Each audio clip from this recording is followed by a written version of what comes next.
many people have been arrested, and Mr. Adani has done apparently one 2,000 crore scam, multiple others probably, but he's scot-free. He's running around. There's no problem. There's no investigation.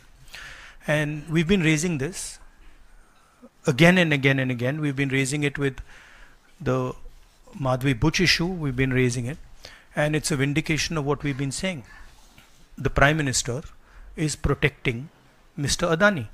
And the Prime Minister is involved in corruption with Mr. Adani. This has been United states attorney office ने Adani group के chairman उद्योगपति गौतम अडानी पर भारत में solar energy से जुड़े एक contract को हासिल करने के लिए भारतीय अधिकारियों को 2,200 करोड़ यानी कि करीबन $265 मिलियन की रिश्वत देने के गंभीर आरोप लगा दिए हैं। अमेरिकी मीडिया रिपोर्ट्स की माने तो यूएस में अडानी समूह के चेयरमैन गौतम अडानी, उनके भतीजे Sagar S Adani, Vineet S Jain, Ranjit Gupta, Cyril Cabanes, Saurabh Agarwal, Deepak Malhotra, Rupesh Agarwal समेत 8 लोगों पर इस महारिश्वतखोरी के आरोप लगे हैं। ऐसे में अडानी की मुश्किलें बढ़ती हुई नजर आ रही हैं। अगर अडानी दोषी पाए जाते हैं तो उन्हें रिश्वत लेने के आरोप में 5 साल तक की सजा हो सकती है।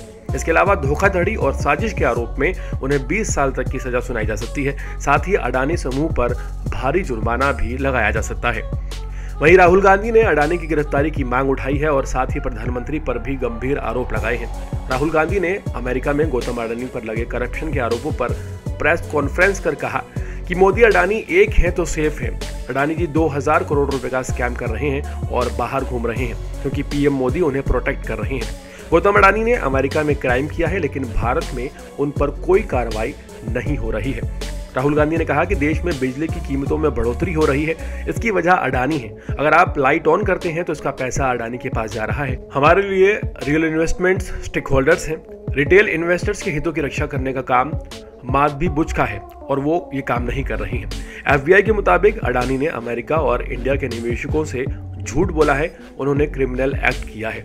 इसी बीच अडानी ग्रुप ने भी सफाई दी है और एक मीडिया स्टेटमेंट जारी कर कहा है कि यूएस डिपार्टमेंट्स ऑफ जस्टिस और US securities and exchange commission के अडानी ग्रीन के डायरेक्टर के खिलाफ लगाए गए आरोप तथ्यहीन हैं और इन्हें नकारा जा रहा है।